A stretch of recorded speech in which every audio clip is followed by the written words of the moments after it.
বাঙালি খানায় সবাইকে স্বাগত জানাই। আপনারা অনেকভাবে তো ঘি কাঁকরোল রান্না করে খেয়েছেন। একবার আমার মতন করে সহজ পদ্ধতিতে আপনিও শিখে নিতে পারবেন ছোট ছোট টিপস সহ। আজকে আমি এখানে ঘি কাঁকরোল রান্না করব পোস্ত দিয়ে। খেতে কিন্তু অসম্ভব ভালো হয়েছিল।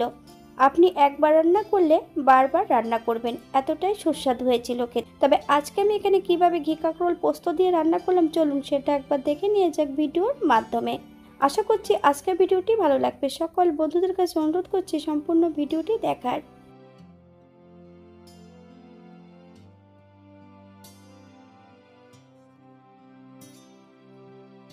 এখানে আমি 5 থেকে 6টা কাঁকরোল লম্বা লম্বা করে ফালি দিয়ে কেটে নিয়েছি।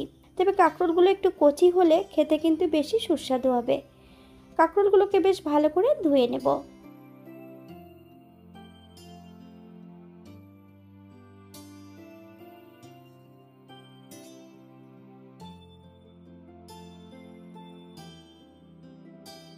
কড়াইতে 1 চামচ সাদা তেল অ্যাড করেছি। তেল গরম হওয়া পর্যন্ত অপেক্ষা করতে হবে। ফোড়নে রেখেছি হাফ চামচ কালো জিরে। ফোড়ন থেকে সুগন্ধ বেরোলে হাফ চামচ লবণ অ্যাড করতে হবে।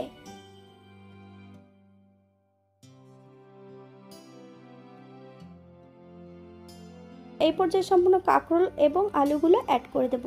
আমি এখানে একটা আলু অ্যাড করেছি, আপনারা যদি পছন্দ করেন তাহলে পরিমাণে বাড়িয়ে দিতে পারেন। কাঁকরোল আর আলু কিন্তু একইভাবে কেটে নিয়েছি। আপনারা আপনাদের পছন্দ মতন সবজিটা কেটে নেবেন।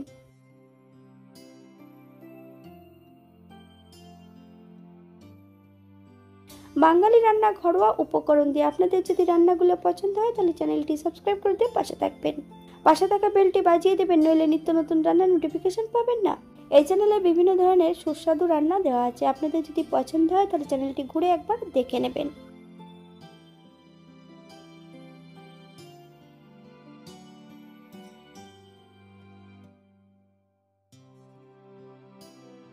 অপর দিক থেকে বেশ কিছুটা পোস্ত আর কাঁচা লঙ্কা বেটে নিতে হবে। আমি এখানে 1.5 চামচ পোস্ত আর বেশ কিছুটা কাঁচা লঙ্কা মিহি করে বেটে নেব।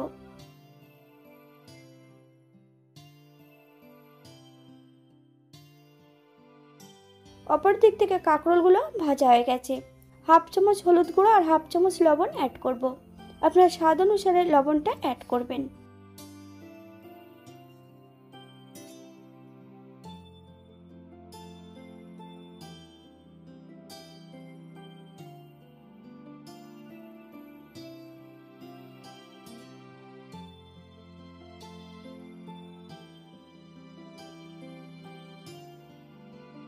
এই পর্যায়ে অ্যাড করব গ্রেভির জন্য 1 কাপ জল।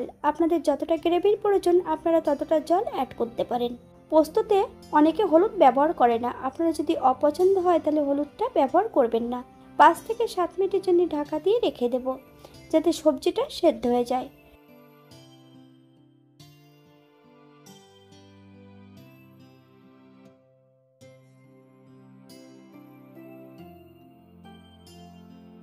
সাত মিনিট পর এই পর্যায়ে সম্পূর্ণ পোস্ত বাটার সঙ্গে বেশ কিছুটা গোটা কাঁচা লঙ্কা অ্যাড করে দেব। একদম লো ফ্লেমে বেশ কিছু সময় রান্না করে নিতে হবে। পোস্ত কড়াইতে অ্যাড করার পর একদম লো ফ্লেমে বেশ কিছু সময় রান্না করে নিলে পোস্তর কিন্তু নিজস্ব গন্ধটা থেকে যাবে।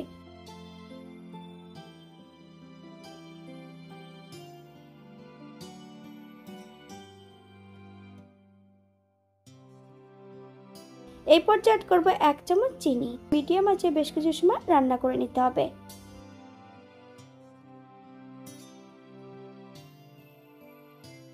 1 চামচ কাঁচা সর্ষের তেল অ্যাড করব। আপনারা যদি পছন্দ করেন তাহলে পরিমাণে বাড়িয়ে দিতে পারেন। গ্যাসের ফ্লেমটা অফ করে দিয়ে 5 মিনিটের জন্য স্ট্যান্ডিং টাইম দিতে হবে, তারপর সার্ভ করব।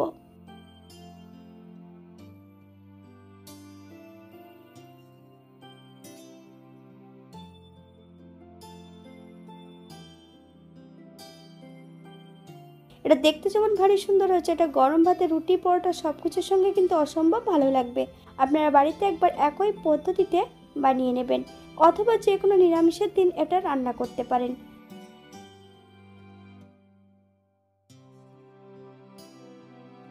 আমি এখানে পেঁয়াজ, রসুন অথবা অন্যান্য মশলা অ্যাড করিনি, আপনাদের যদি পছন্দ হয় তাহলে অ্যাড করতে পারেন।